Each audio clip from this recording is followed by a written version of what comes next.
నేర్చుకోబోయే విషయం ఏంటంటే యేసుక్రీస్తు ప్రభువారి యొక్క పునరుద్ధానం. ఈ యేసుక్రీస్తు ప్రభువారి యొక్క పునరుద్ధానం వలన కలిగే ప్రయోజనాలు ఏంటో కొన్ని నేర్చుకోవడానికి మనం ప్రయత్నం చేద్దాం. పోయిన వారం మనం యేసుక్రీస్తు ప్రభువారి యొక్క పునరుద్ధానం గురించి చూసాం. పునరుద్ధానం ఎలా జరిగింది, ఆ పునరుద్ధానికి చిహ్నాలేంటి, పాత నిబంధనలో ఎలా ఛాయిగా ఉన్నది, క్రొత్త నిబంధనలో ఏ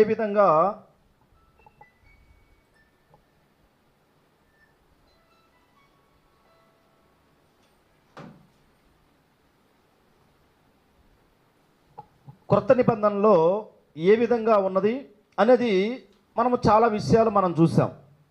అంటే ఈ క్రొత్త నిబంధన విషయంలో మనం పరిశీలన చేసినప్పుడు క్రీస్తు పునరుద్ధానం జరగలేదని కూడా ఒక తెగ ఉంది. వాళ్ళే సద్దుకయ్యులు. చాలామంది కూడా యేసుక్రీస్తు ప్రభువారిని ఏం చేయలేదండి, నమ్మలా.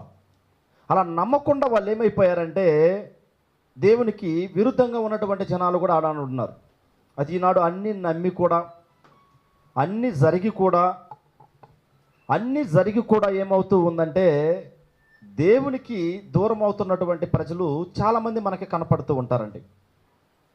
అయితే ఈ ఉదయకాలంలో యేసుక్రీస్తు వారి పునరుద్ధానం జరిగిందా అంటే జరిగింది. ఆ జరిగిన దానివల్ల ప్రయోజనాలు ఏంటనేది కొన్ని విషయాలు మనం ఏం చేద్దాం, ఈరోజు నేర్చుకోవడానికి మనం ప్రయత్నం చేద్దాం. అయితే యేసుక్రీస్తు వారి యొక్క పునరుద్ధానం వలన కలిగే ఈ ప్రయోజనాల్లో మనము మొదటి ప్రయోజనం ఏంటంటే మనకు కూడా పునరుద్ధానము ఉంది అనేది మనకి బైబిల్ గ్రంథం ఏం చేస్తుంది, నేర్పిస్తూ ఉంది. ఇప్పుడు మనకందరికి కూడా ఏముంది, పునరుద్ధానం అనేది ఉంది. ఈ పునరుద్ధానం వలన మనకి ప్రయోజనం, యేసుక్రీస్తు వారు పునరుద్ధానుడు అయ్యాడు నిజము, కానీ మనకు కూడా ఏముంది, పునరుద్ధానం ఉంది అనేది మనకి బైబిల్ చాలా చక్కగా మనకేం చేస్తుందండి, నేర్పిస్తూ ఉంది. అయితే కొన్ని విషయాలు మనము ఈరోజు నేర్చుకోవడానికి ప్రయత్నం చేద్దాం. మొదటి సందర్భాన్ని మనం గమనిద్దాం. మనకు పునరుద్ధానం ఉందని రుజువుపరుస్తూ ఉంది క్రీస్తు ప్రభువారి యొక్క పునరుద్ధానం. క్రీస్తు ప్రభువారు ఏం చేశారు, ఆయన 3వ దినాన పునరుద్ధానుడై ఏం చేశాడు, లేచాడు. ఈ 3వ దినమున పునరుద్ధానుడై లేచాడు అన్నది రుజువు ఏ విధంగా ఉందో ఈరోజు మనుషులుగా ఉన్నటువంటి మనకు కూడా పునరుద్ధానము ఉంది అనేది మనము చాలా గట్టిగా నమ్మాలండి. ఆనాడు సద్దుకయ్యులు నమ్మలా, కానీ వాళ్ళు ఏమైపోయినట్టు వాళ్ళు నమ్మనటువంటి వాళ్ళకి దేవుడు నిత్యజీవం ఇవ్వడు. అయితే ఇక్కడ మనం చూసినప్పుడు అపోస్తుల కార్యగ్రంథం కొన్ని విషయాలు చూసి మనం ముందుకు వెళ్ళిపోదాం. అపోస్తుల కార్యగ్రంథం 17వ అధ్యాయము, అపోస్తుల కార్యగ్రంథం 17వ అధ్యాయము 30వ వచనం. 17వ అధ్యాయము 30వ వచనాన్ని మనం చూసినప్పుడు, ఆ అజ్ఞాన కాలములను దేవుడు చూచి చూడనట్టుగా ఉండెను. ఇప్పుడైతే అంతటను అందరూ మారు మనస్సు పొందవలనని మనుషులకు ఆజ్ఞాపించుచున్నాడు. ఏం చేస్తున్నాడట, ఆనాడు అజ్ఞాన కాలం అని చెప్పేసి కూడా దేవుడు విడిచిపెట్టలేదు. ఉదాహరణకి ఇక మనం సొదొమ గొమొర్రా పట్టణాన్ని చూసాం. అజ్ఞాన కాలం అని దేవుడు విడిచిపెట్టలేదు. అంటే ప్రతిసారి దేవుడు ఏం చేస్తున్నాడంటే హెచ్చరిస్తూ వచ్చాడు ముందుకి. అయితే ఏమంటున్నాడంటే కిందకి 31వ వచనంలో, ఎందుకనగా తాను నియమించిన మనుషుల చేత నీతిని అనుసరించి భూలోకమునకు తీర్పు తీర్చిపోయేది ఒక దినమును నిర్ణయించి ఉన్నాడు. ఏం చేసినట్ట దేవుడు, కలుగు చేసినటువంటి మనుషులందరూ కూడా ఒక దినాన్ని దేవుడు ఏం చేశాడట, నియమించాడు. అయితే మృతుల్లో నుండి ఆయనను లేపినందున దీనిని నమ్ముటకు అందరికీ ఆధారము కలుగు చేసి ఉన్నాడు. యేసుక్రీస్తు ప్రభువారిని మృతుల్లో నుంచి లేపబట్టి ఏమైంది, ఒక ఆధారం ఉంది మనుషులందరికీ కూడా. ఏమని, మనుషులకి పునరుద్ధానం ఉంది, మరలా మరొక జీవితం ఉంది. అంటే మనిషి చనిపోయినటువంటి వాడు, అది స్త్రీ కావచ్చు పురుషులు కావచ్చు కానివ్వండి, తక్కిడో పిక్కిడో అంటూ ఉంటారు. చనిపోయిన తర్వాత ఎవరు చూశారండి, ఎవరు చూశారేంటి, ఎలా అయితే అలా జరుగుద్ది, ఎక్కడికి వెళ్తే అక్కడికి వెళ్తారు, ఎక్కడికి వెళ్తున్నారో ఎవరు చూస్తున్నారు అంటూ ఉంటారు. ఎక్కడికి వెళ్తున్నారో ఎవరు చూసేది కాదు. మనుషులకి మరలా ఏముంది, పునరుద్ధానం అనేది ఉంది అనేది మృతులో నుంచి ఆయన లేపినందుకు ఏమైనాడంటే ఆధారం కలుగు చేసి ఉన్నాడు అంటూ ఉంటాడు. అయితే అపోస్తులైనటువంటి పౌలు గారు కొరింథీయులకి పత్రిక రాస్తూ ఉంటాడు. మొదటి పత్రిక చూడండి, కొరింథీయులకు రాస్తున్నటువంటి మొదటి పత్రిక 15వ అధ్యాయము, మొదటి పత్రిక 15వ అధ్యాయము 35వ వచనం. ఈ 15వ అధ్యాయం మనం 35వ వచనం నుంచి కానీ చూసామనుకోండి, మొత్తం ఈ 35వ వచనం నుంచి 58 వచనాలు మొత్తం కూడా ఆయన యొక్క పునరుద్ధానం గురించి చాలా క్లియర్గా, అసలు ఈ అర్థమయ్యే రీతిలో ఇక్కడ పౌలు గారు ఈ కొరింథీలో ఉన్నటువంటి స్థానిక సంఘానికి తెలియపరుస్తూ ఉంటాడండి. చూడండి ఇక్కడ 35వ వచనం, అయితే మృతులు ఎలాగ లేతురు, వారి ఎట్టి శరీరంతో ఒత్తురని ఒకడు అడుగును అంటున్నాడు. ఇక్కడ ఒకరికి చాలా మంది ప్రశ్నలు ఉంటాయి కదా, ఎలా లేస్తాడు ఏంటి మీరు చెప్తున్నారు కానివ్వండి, ఎలా లేస్తారు చెప్పండి అని ఎవరో ఒక ఆయన అడిగినట్టుగా ఇక్కడ సంబోధిస్తున్నాడు. అయితే ఏమంటున్నాడు ఇప్పుడు, ఓ అవివేకి, నీవు విత్తినది సచ్చితేనే కానీ బ్రతికింపబడదు కదా అంటున్నాడు అన్నమాట.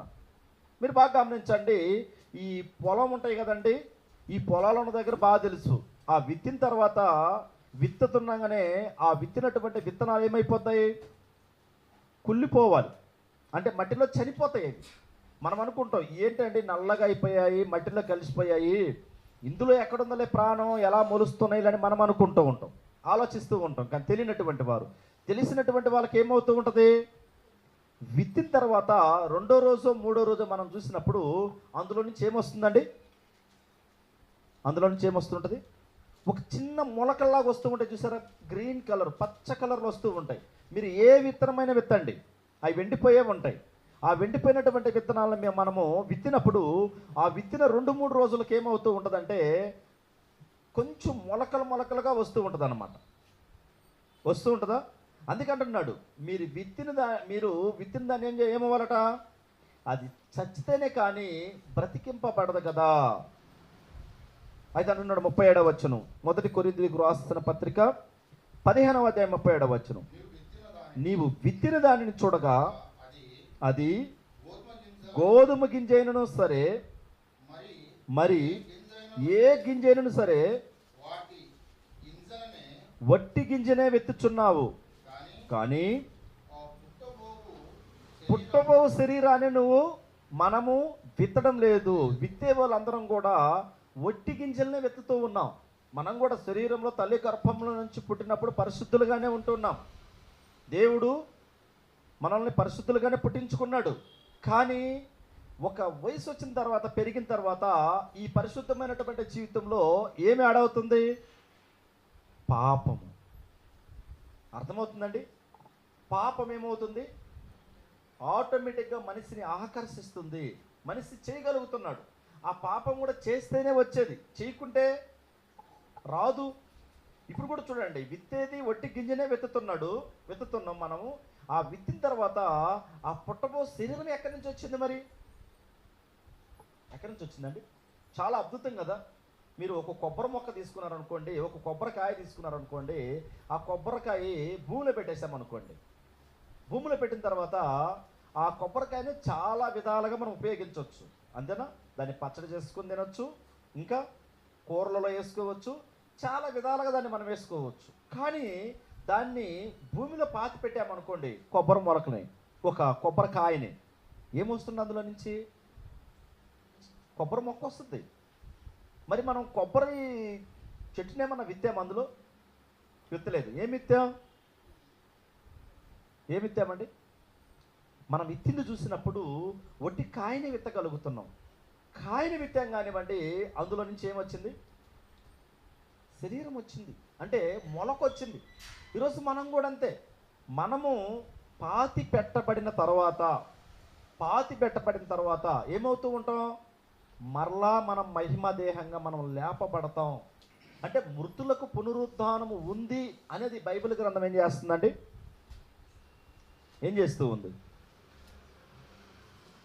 రుజువుపరుస్తూ ఉంది. చూడండి ఈ 42వ వచనం, కొరింథీయులకు రాసిన మొదటి పత్రిక 15వ అధ్యాయం 42వ వచనం. మృతుల పునరుద్ధానమును అలాగే శరీరము క్షయమైనదిగా విత్తబడి అక్షయమైనదిగా లేపబడును అంటున్నాడు.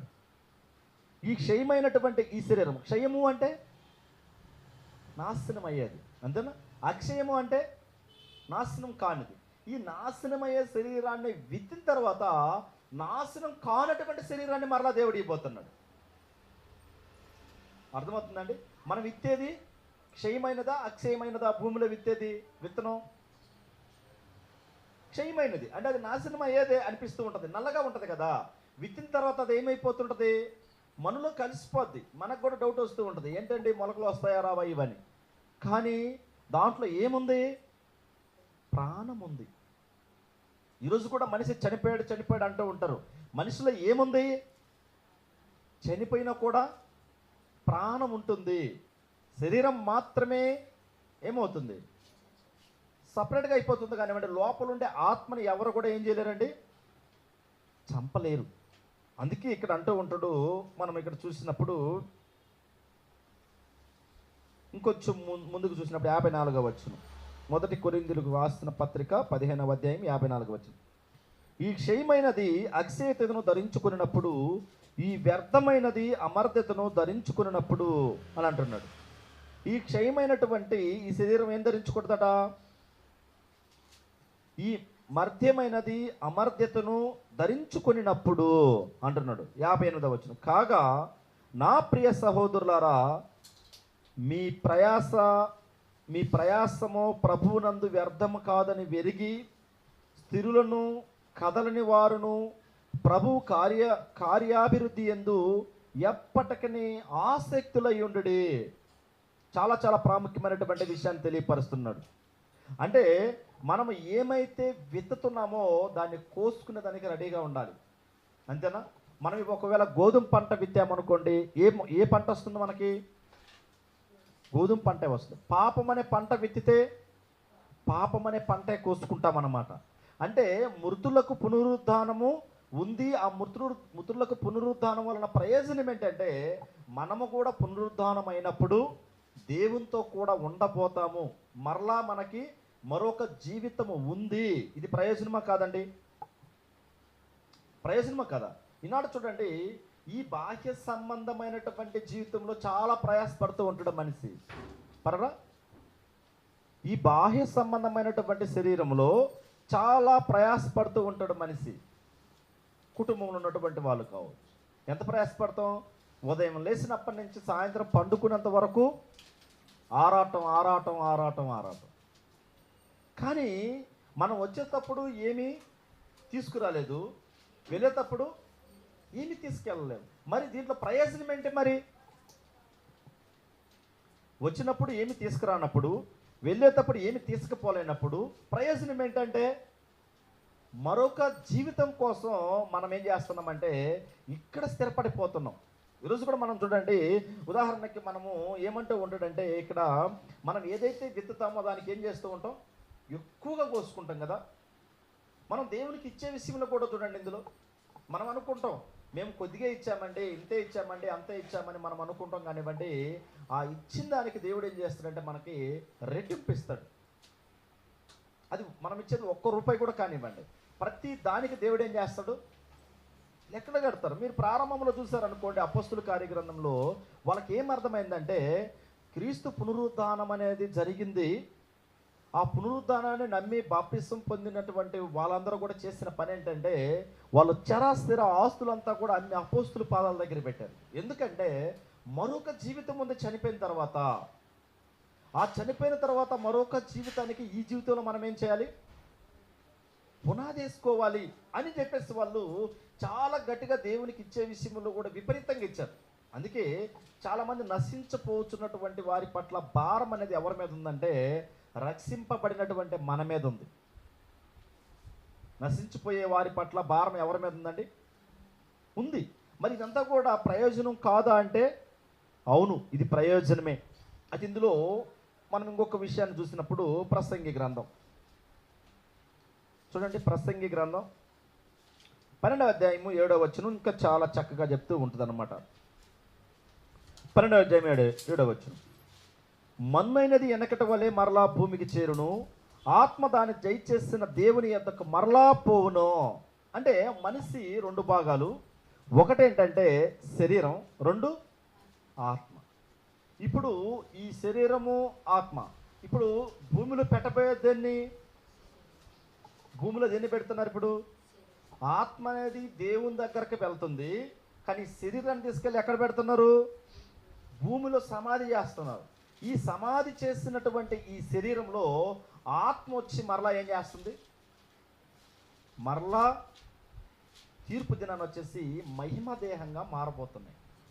దాన్ని ఏమన్నారంటే మృతుల పునరుద్ధానం. చాలా గ్రేట్ కదండి. అసలు ఇదంతా ఆశ్చర్యం. దేవుడు ఈ ఆత్మ మాత్రం దేవుడు తీసుకుంటున్నాడు, శరీరం మట్టిలోనే కలిసిపోతుంది. చాలామంది అనుకుంటుంటారు మట్టిలో కలిసిన తర్వాత లేవడం ఏంటండి? ఆశ్చర్యం కదా. ఇప్పుడు మట్టిలో కలిసినటువంటి గింజలు మరి ఎలా మొలకెత్తుతున్నాయి? ఎలా మొలకెత్తుతున్నాయండి? ఆశ్చర్యం కదా. మట్టిలో పెడితే మట్టిలో నుంచి మొక్కలు వస్తున్నాయా? మట్టిలో నుంచి పెట్టినటువంటి మొక్కకి ఇంత ఫలాలు వచ్చాయా? మీరు ఏ చెట్టునైనా చూడండి, దానికి ఏముంటుంది? ఏముంటుందండి? ప్రతి చెట్టుకు ఒక విత్తనం ఉంటుంది. ఆ విత్తనం వెండి మళ్ళీ విత్తనాల రూపకంగా మన దగ్గరికి వస్తూ ఉంటాయి. అంతేనా? విత్తనాల రూపకంగా మన దగ్గరికి వచ్చాయి అనుకోండి, ఆ విత్తనాల దగ్గరికి మన దగ్గరకు వచ్చినట్టు ఆ విత్తనాలను మనము విత్తుతూ ఉంటాం. విత్తిన తర్వాత ఏమవుతుంటుంది?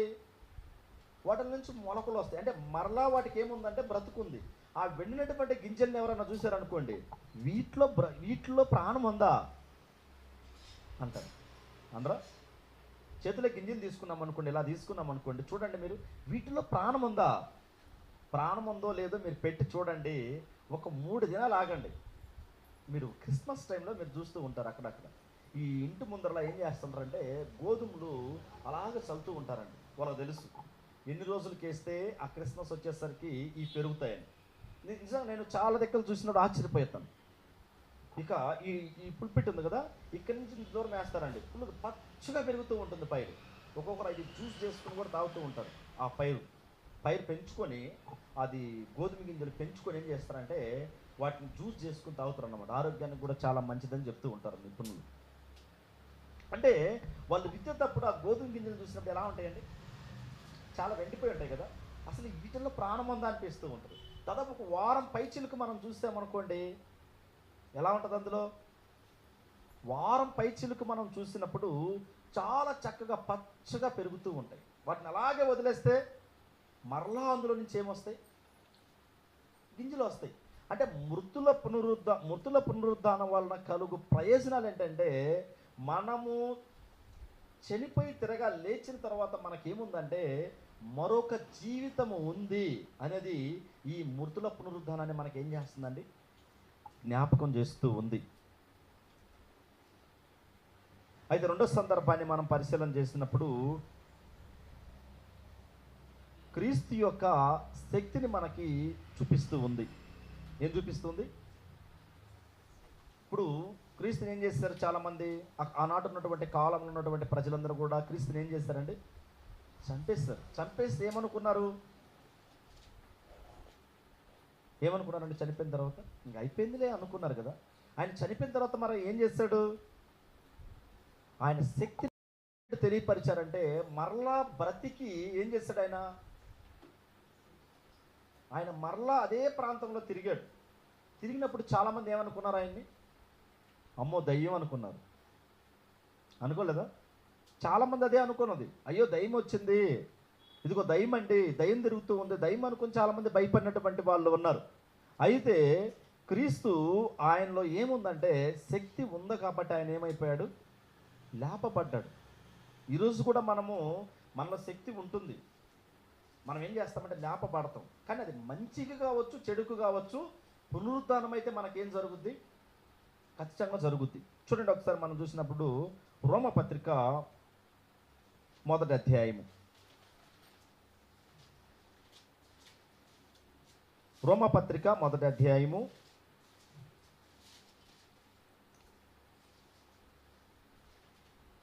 10 అసలు ఎలాంటి శక్తి కలిగి ఉన్నాడు ఇక్కడ చెప్తూ ఉంటాడు. రోమపత్రిక 1వ అధ్యాయము 1 నుంచి 7 వచనాల్లో మనం చూసినప్పుడు, ఇక్కడ కిందకు వచ్చిన తర్వాత కింద లైన్ నుంచి మనం చూసినప్పుడు యేసుక్రీస్తు శరీరమును బట్టి అని దగ్గర నుంచి చూడండి, కంబైన్డ్గా ఉంటుంది. కిందకు వచ్చింది యేసుక్రీస్తు శరీరమును బట్టి, బాగా గమనించాలి, దావీదు సంతానముగాను మృతుల్లో నుండి పునరుద్ధానుడైనందున పరిశుద్ధమైన ఆత్మను బట్టి దేవుని కుమారుడుగాను ప్రభావముతో నిరూపింపబడెను. రెండో సందర్భాన్ని చాలు ఈ రెండో సందర్భాన్ని మనం గమనిస్తున్నాం. ఇక్కడ 2 భాగాలు మనకు కనపడుతున్నాయండి. మొదటి భాగం ఏంటి? శరీరం గురించి చెప్తున్నాడు. రెండోది ఆయన పునరుద్ధానుడైనటువంటి విధానం, అంటే ఎంత శక్తి కలిగి ఉన్నాడో చూడండి. శరీరాన్ని బట్టి దావీదు సంతానముగా, ఆయన మృతుల్లో నుండి పునరుద్ధానమైనందున పరిశుద్ధమైన దేవుని కుమారుడుగా. ఇప్పుడు ఇదే విధంగా మనం కూడా అంతే. మనము కూడా ఆదాం దగ్గర నుంచి మనం వచ్చాం. మనకు కూడా ఆత్మ ఉంది, శరీరం ఉంది. కానీ ఈ ఆత్మ ఏమవుతుంది? మనము ప్రసంగి గ్రంథం 12వ అధ్యాయం 7వ వచనంలో చూసాం. మన్నైనది వెనుకటి వలె మరలా భూమికి చేరును, ఆత్మ దాన్ని దయచేసినటువంటి దేవుని యొద్దకు చేరును. అంటే ఈ ఆత్మ శరీరం మరలా కలుసుకొని ఆయన ఏమయ్యాడంటే పునరుద్ధానుడయ్యాడు. ఎంత శక్తి ఉందండి ఆయనకి. ఆ రోజు కూడా చాలా మందికి నిపుణులు ఏం చేశారంటే భయపడ్డారు. సమాధికి మనం పోయిన వారం గమనించాం, సమాధికి సీలు వేయబడింది. రోమా గవర్నమెంట్ వాళ్ళు సీల్ వేశారు. సీల్ అంటే ఎలా ఉంటుంది? ఉదాహరణకు ఒక డోర్కి సీల్ వేసామనుకోండి, ఎలా ఉంటుందండి?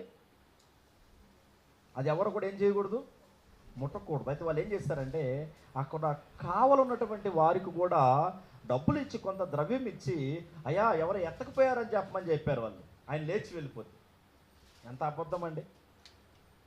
లేచి వెళ్ళిపోతే ఆయన లేచి మృతుల్లో నుంచి పునరుద్ధారణ అయిన తర్వాత కూడా అబద్ధాన్ని చెప్పమని చెప్పారు. ఆ అబద్ధాన్ని కూడా దేవుడు ఏం చేశాడు? పరిశుద్ధాత్మ ప్రేరణతో రాయించాడు. ఇలా జరిగింది. పునరుద్ధానం అయితే జరిగింది కానివ్వండి, ఎవరో తీసుకెళ్ళింది తప్పు. అయితే ఇక్కడ మనకు తెలియపరుస్తున్నటువంటి విషయం ఏంటంటే, క్రీస్తు శరీరమును బట్టి దావీదు సంతానముగాను మృతుల్లో నుండి పునరుద్ధానుడైనందున పరిశుద్ధమైన ఆత్మను బట్టి దేవుని కుమారునిగాను ప్రభావముతో నిరూపింపబడెను. ఇందులోనే మనం చూసినప్పుడు యోహాను సువార్త 8వ అధ్యాయం చూడండి. యోహాను సువార్త 8వ అధ్యాయము 58వ వచనం. 8వ అధ్యాయము 58వ వచనాన్ని మనం చూసినప్పుడు ఆయన అంటూ ఉంటాడు, యేసుక్రీస్తు ప్రభువు ఒక మాట చెప్తున్నాడు. యేసు, అబ్రహాము పుట్టక మునిపే నేను ఉన్నానని మీతో నిశ్చయముగా చెప్పుచున్నాను. నేను ఎప్పుడున్నాడటండి ఈయన? నాడు చాలామందికి అర్థం కానటువంటి విషయం ఏంటంటే, యేసుక్రీస్తు ప్రభువు వారిని ఏ విధంగా చూస్తున్నారు? ఈ శిలువ మరణం దగ్గర నుంచి 2000 సంవత్సరాల క్రితమే చూస్తూ ఉన్నారు. ఈ 2000 సంవత్సరాల క్రితమే ఆయన చూడబట్టి ఆయన అంటే ఏంటో ప్రపంచానికి అర్థం కాదు. కానీ ఆయన 2000 అంటే అబ్రహాము కన్నా నేను ముందు ఉన్నాను. అబ్రహాం కన్నా ముందు ఉన్నానంటే దాదాపు అబ్రహాం గారికి దాదాపు యేసుక్రీస్తు ప్రభువు ఉన్నటువంటి కాలానికి ఎన్ని వేల సంవత్సరాలు అంటే దాదాపు 2000 సంవత్సరాలు. ఈ 2000 సంవత్సరాలు మనం చూసినప్పుడు 2000 సంవత్సరాల కన్నా ముందు నేనున్నానంటే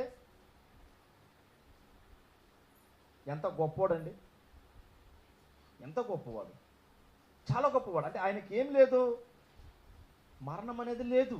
ఆయన నిత్యము ఉన్నటువంటి వాడు.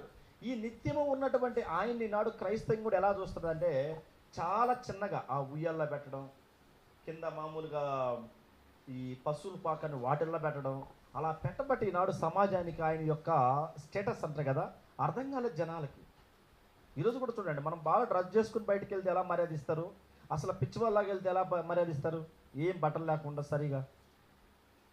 మొన్న అతను మనకి న్యూస్లో కూడా చూపిస్తున్నాడు, ఎవరో పెద్ద ధనవంతుడు ఒక కారు కొనడానికి వెళ్ళారు, మీరు చూశారనుకుంటా. వాళ్ళు షోరూమ్ వాళ్ళు ఏం చేశారంటే చాలా చీప్గా ప్రవర్తించారు అతని దగ్గర. నువ్వా కారు కొనడమా ఏంటి, నువ్వు కొనడం ఏంటి, డబ్బులు తెచ్చావా, ఇవన్నీ ఎటకారంగా మాట్లాడారు. కానీ మరలా ఆయన ఏంటో తెలిసిన తర్వాత చాలా బాధపడ్డారు. బాధపడలేదా? ఈనాడు కూడా యేసుక్రీస్తు వారి విషయంలో మనం చూసినప్పుడు ఆయన చాలా పేదవాడిగా ఉన్నాడు, తగ్గించుకున్నాడు, కొడితే కొట్టించుకున్నాడు, తిడితే తిట్టించుకున్నాడు. ఇవన్నీ కూడా మన కోసం మనం ప్రయోజనకరంగా ఉండటానికి ఆయన చేసినటువంటి పనులు. ఇవన్నీ ఎలా అనిపిస్తుందంటే ఈనాడు సమాజానికి చాలా చిల్లిగా అంటారు కదా, అలా అనిపిస్తుంది.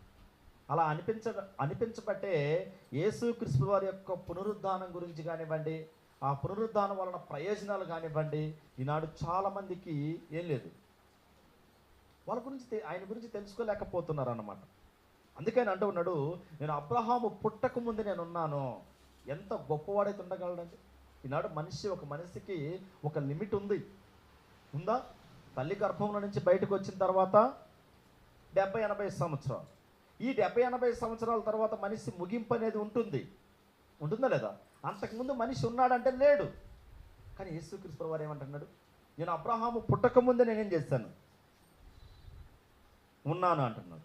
అయితే ఈ మూడో సందర్భాన్ని మనం పరిశీలన చేసినప్పుడు, ఈ మూడో సందర్భాన్ని మనం గమనించినప్పుడు, క్రీస్తు పునరుద్ధానం వలన కలిగే ప్రయోజనాలలో మూడో ప్రయోజనం ఏంటంటే, మనకి ప్రభు దినాన్ని మనకి ఏర్పాటు చేశాడండి. ప్రభు దినాన్ని ఏం చేశాడు? ఏర్పాటు చేశాడు. ఆదివారం, ఆయన ఆదివారమే కదండి లేచింది. ఈ లేచినటువంటి దినాన్ని ఆయన నిరూపించి ఆదివారం ఆరాధన చేయడానికి మనకు ఒక అవకాశాన్ని ఏం చేశాడు? కల్పించాడు. చూడండి, ప్రకటన గ్రంథం 1వ అధ్యాయము 10వ వచనం. ప్రకటన గ్రంథం 1వ అధ్యాయం 10వ వచనం మనం చూసినప్పుడు, ప్రభు దినమందు ఆత్మవశుడునై ఉండగా అంటున్నాడు. ఈ ప్రకటన గ్రంథం 1వ అధ్యాయం 10వ వచనంలో ఆయన ఏమంటున్నాడు? ఈ యోహాను గారు ఎలా ఉన్నాడట? ప్రభు దినమందు ఆత్మవశుడునై ఉండగా. ఎప్పుడు ప్రభు దినము? ఎప్పుడండి? ఆదివారం. మనకి ఇంకా కొంచెం ముందుకెళ్ళి ఆలోచించినప్పుడు అపోస్తుల కార్యగ్రంథం 20వ అధ్యాయము 7వ వచనంలో అక్కడ ఉంటుంది. 20వ అధ్యాయము 7వ వచనం. 20వ అధ్యాయము 7వ వచనం అపోస్తుల కార్యగ్రంథం. ఆదివారమున మేము రొట్టె విరుచుట కూడినప్పుడు. ఎప్పుడు రొట్టె విరిచారట వాళ్ళు? ఆదివారం. అంటే ఈ ఆదివారము పునరుద్ధానము అయినటువంటి దినము మనము రొట్టె విరవాలి అనేది వాళ్ళు ఏం చేశారంటే ఆరాధనగా చేశారండి. ఏం చేశారు? ఆరాధన చేశారు. ఈనాడు చూడండి, చాలామంది, ఎక్కువైనటువంటి మంది ఆరాధన అనే దానికి చాలామందికి అర్థం తెలియకుండా ఆరాధన చేస్తుంటారు. ఇంకోటి ఏంటంటే, ఆదివారంలో రొట్టె ద్రాక్షరసం ఉండాలన్నది కూడా జ్ఞాపకం లేకుండా చేస్తూ ఉంటారు. నేను చాలామందిని చూస్తూ ఉంటాను, రొట్టె ద్రాక్షరసం ఉండదు, ఆరాధన చేస్తూ ఉంటారు. ఆరాధన ఎలా అవుద్దండి? అవుద్దా? ఆయన ఏం చేస్తాడంటే, పునరుద్ధరణైన తర్వాత ఆయన ఏం చేస్తాడంటే ఆరాధించాలి, ఆయన్ని జ్ఞాపకం చేసుకోవాలన్నది దేవుడు ఏం చేస్తాడంటే మనకి ఈ ప్రభు దినాన్ని ఏర్పాటు చేసి ఇచ్చాడు. చూడండి, ఒక్కసారి ఇంకొంచెం ముందుకెళ్ళి మనం చూసినప్పుడు లూకా సువార్త 24వ అధ్యాయము. లూకా సువార్త 24వ అధ్యాయము 24వ అధ్యాయము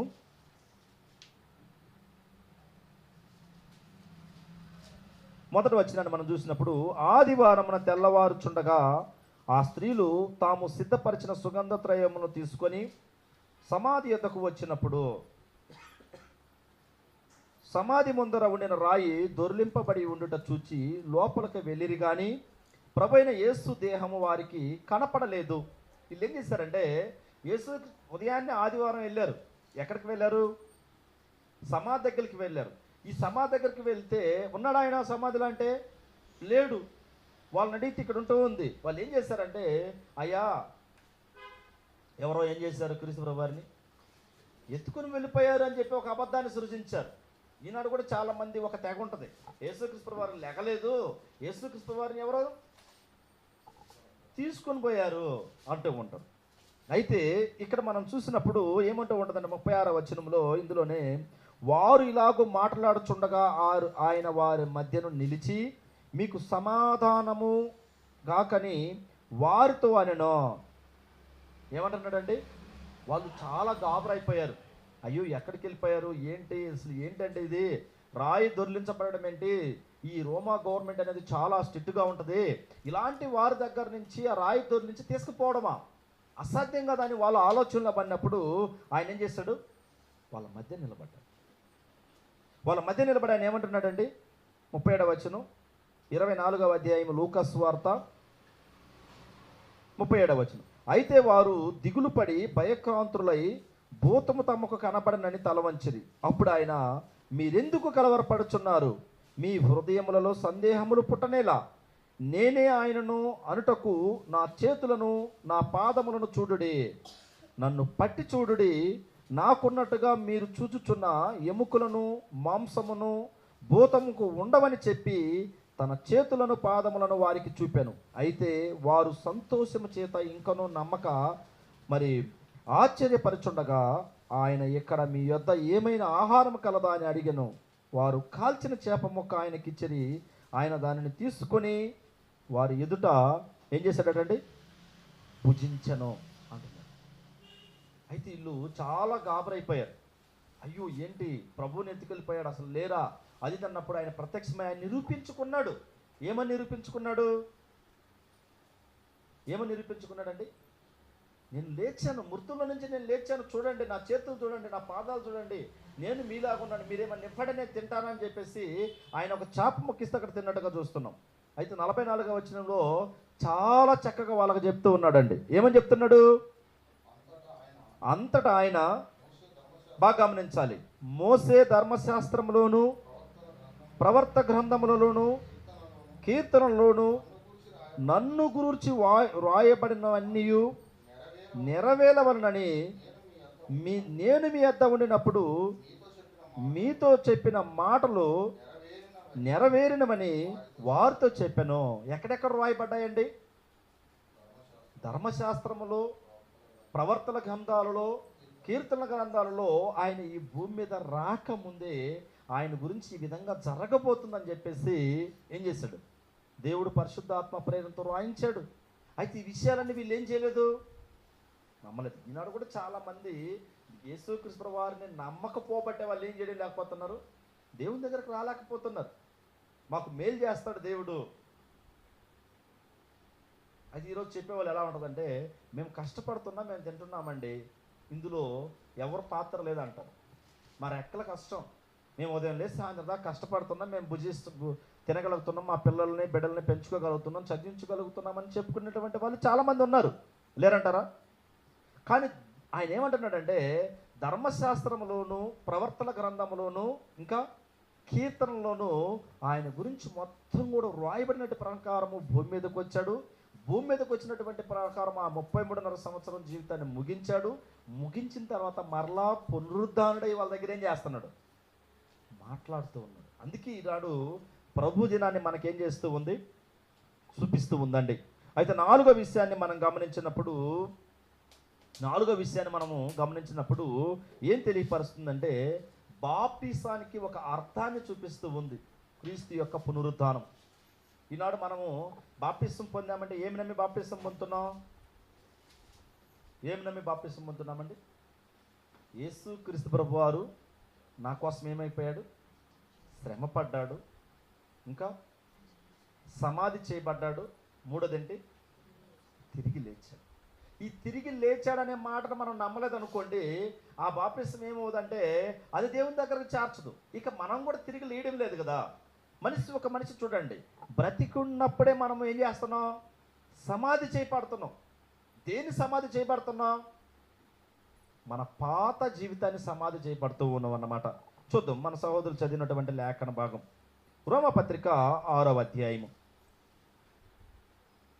ఇది బాప్తిసానికి మనకి అర్థాన్ని తెలుపుచూ ఉన్నదన్నమాట.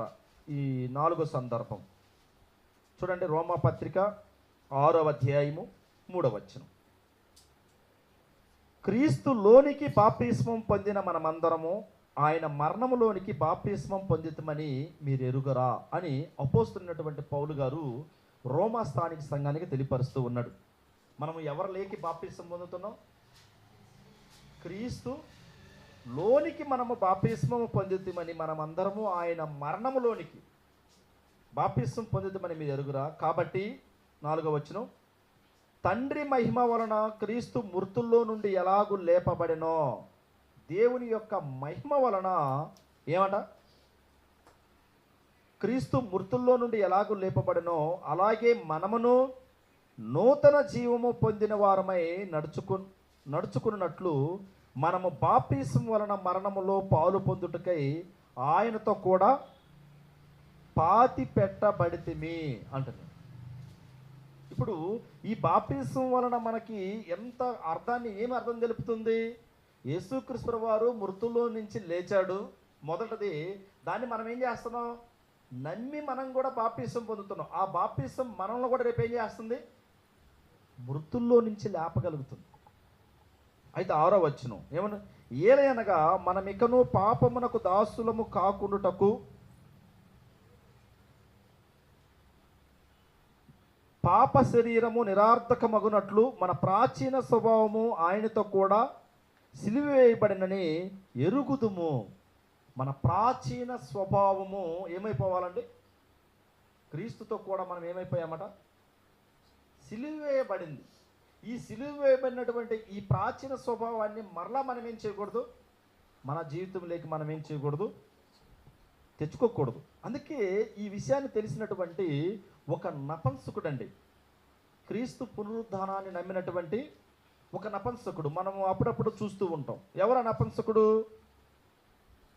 ఎవరండి? ఐథియోపియా ఆ కందాకే క్రింద ఉన్నటువంటి ఆ యొక్క ఫైనాన్స్ మినిస్ట్రీ ఆయన గొప్ప నాయకుడు. ఆ గొప్ప నాయకుడికి అర్థమైంది ఏమని? యేసుక్రీస్తు వారు మృతుల్లో నుంచి లేచాడు. అదే కదా యెషయా గ్రంథం 53వ అధ్యాయం చదువుకుంటూ వెళ్తూ ఉంటాడు. చదువుకుంటూ వెళ్తూ ఉన్నప్పుడు ఆయనకి అర్థం కాదు. ఆ అర్థం కానప్పుడు దేవుడు ఏం చేస్తాడు? ఫిలిప్పుని అక్కడికి పంపిస్తాడు. ఫిలిప్పుని అక్కడికి పంపించి, ఇదిగో పలానా నపంసకుడు ఏందో చదువుకుంటూ వెళ్తున్నాడు, అతనికి అర్థం కాలేదు, నువ్వు వెళ్ళి అతనికి బోధించన్నప్పుడు ఫిలిప్పు రథముతో కూడా ఎక్కి ఆ నపంసకుడితో కూర్చొని ఏం చేస్తాడు? చూడండి ఇక్కడ అపోస్తుల కార్య గ్రంథం 8వ అధ్యాయము 36వ వచనం, 35, 36 వచనాలు చూసినప్పుడు, అందుకు పిలుపు నోరు తెరిచి లేఖనములను అనుసరించి అతనికి యేసును గూర్చిన స్వార్థను ప్రకటించను. ఏం చెప్పుంటాడండి? ఏం చెప్పుంటాడు? ఈ నపంసకుడికి ఏం చెప్పుంటాడంటే, క్రీస్తు ప్రభువారి యొక్క శ్రమ కానివ్వండి, సమాధి కానివ్వండి, మరలా అందులో మూడోదండి పునరుద్ధానం కానివ్వండి, వీటి గురించి చెప్పిన తర్వాత ఆయన ఒకే మాట అంటున్నాడు. ఏమంటున్నాడు? వారు త్రోవలో వెలుచుండగా నీళ్లున్న ఒక చోటకి వచ్చినప్పుడు నపంసకుడు, ఇదిగో నీళ్లు, నాకు బాప్తిసం ఇచ్చుటకు ఆటంకమేమని అడిగి రథము నిలుపమని ఆజ్ఞాపించును. ఏం చేశాడు? ఇవన్నీ విన్న తర్వాత ఇందులో ప్రాముఖ్యమైనటువంటి విషయం ఒకటి అన్నాడు. ఏమన్నాడు? మనుషులకు పునరుద్ధానం ఉంది, క్రీస్తు ప్రభు వారు పునరుద్ధానుడు అయ్యాడు, దాన్ని మనము బాప్తిస్మం ద్వారా మరలా మనకి క్రొత్త జన్మ ఉంది అనేది చెప్పిన తర్వాత ఆయనకి భయం కలిగింది. భయం కలిగి ఆ నీళ్ళు ఉన్నటువంటి చోటకు వెళ్ళి ఆయన బాప్తిస్మం పొందినట్టుగా మనం ఏం చూస్తున్నామండి? చూస్తూ ఉన్నాం. అయితే ఇక్కడ 5వ విషయాన్ని మనం గమనించినప్పుడు ఇది మనకి ఏం చేస్తుందంటే నిరీక్షణ కలుగజేస్తుంది. ఈనాడు ఉన్నటువంటి క్రైస్తవులు మనందరం కూడా ఏం కలుగజేస్తుంది? నిరీక్షణ, ఒక ఆధారం ఉంది. అంటే మనకు కూడా పునరుత్థానం వలన ప్రయోజనం ఉంది. ఏంటంటే ఈ యొక్క మృతుల పునరుత్థానం తర్వాత మనం దేవునితో కూడా ఉండబోతాము అనేది మనకేమవుతుందండి? ఇక్కడ నిరూపింపబడుతుంది. ఒకసారి మనం చూసినప్పుడు కొరింథీయులకు రాస్తున్నటువంటి మొదటి పత్రిక 15వ అధ్యాయము చూసినప్పుడు 15వ అధ్యాయము 19వ వచనం, కొరింథీయులకు రాసిన మొదటి పత్రిక 15వ అధ్యాయము 19వ వచనాన్ని చూసినప్పుడు, ఈ జీవిత కాలము మట్టుకే మనము క్రీస్తునందు నిరీక్షించిన వారమైన ఎడల మనుషులందరికంటే దౌర్భాగ్యులమై ఉందుము అంటున్నాడు. అందుకే మరొక జీవితం అనేది ఉంది, మృతులకు పునరుద్ధానం ఉంది. దానివల్ల వచ్చే ప్రయోజనాలు ఏంటంటే మనము దేవునితో కూడా ఉండబోతాం. ఇది నిరీక్షణ కలుగజేశారు. ఈ జీవితకాలం మట్టుకే మనం ఏం చేయకూడదంట? క్రీస్తునందు నిరీక్షింపబడినటువంటి వారంగా ఉండకూడదు. అలా ఉన్నామనుకోండి, మనుషులందరికంటే ఎలా ఉంటామట? దౌర్భాగ్యమై ఉంటాం. అందుకే ఇదే పౌలు గారు ఫిలిప్పీలో చెప్తూ ఉంటాడు, ఒక మాట చెప్తుంటాడు. చూడండి, ఫిలిప్పీలకు రాసిన పత్రిక మూడవ అధ్యాయం 13వ వచనం, 13, 14 వచనాలు మనం చూసినప్పుడు దేవుని వాక్యం మీరు ఎదుగు తెలియపరుస్తూ ఉంది. ఎలాంటి నిరీక్షణ ఆయన కలిగి ఉన్నాడంటే ఇక్కడ చెప్తూ ఉన్నాడు. ఫిలిప్పీయులకు రాస్తున్న పత్రిక 3వ అధ్యాయం 13, 14 వచనాలు. సహోదరులారా, నేను ఇదివరకే పట్టుకొని ఉన్నానని తలంచుకున్నాను, అయితే ఒకటి చేయుచున్నాను. ఏంటంటది? వెనుక ఉన్నవి మరచి ముందున్న వాటి కొరకై వేగిరపడుచు క్రీస్తు యేసునందు దేవుని ఉన్నత పిలుపునకు కలుగు బహుమానం పొందవలనని గురి ఎద్దకే పరిగెడుచున్నాను అంటున్నాడు. ఆయన ఒకటి మాత్రం చేయుచున్నాడు. ఏం మర్చిపోయాడట ఆయన? ముందున్నటువంటి వాటి అన్నిటివి ఏం చేశాడట? ముందున్నటువంటి వాటి కొరకై వేగిరపడుచు ఈ వెనుక ఉన్నవన్నీ మర్చిపోయాడు. ఆయన జీవితంలో ఏదైతే జరిగిపోయిందో, అంటే మనం కూడా ఈ బాప్తిస్మం పొందక ముందు ఉన్నటువంటి జీవితాన్ని మనం ఏం చేయకూడదు, మరలా ఈ నూతన జీవితంలోకి మనము తెచ్చుకోకూడదు. అలా నూతన జీవితంలోకి మనం తెచ్చుకుంటే ఈ యొక్క బాప్తిస్మం కూడా ఏమైపోద్దండి? మనం పొందిన బాప్తిస్మం దేవుని దగ్గరకు చేర్చదు. అందుకని అంటున్నాడు, క్రీస్తు యేసునందు దేవుని ఉన్నత పిలుపునకు కలుగు బహుమానం పొందవలనని గురి ఎద్దకి నేనేం చేస్తున్నాను? ఒక గురి ఉంది పౌలు గారికి. ఏంటి గురి?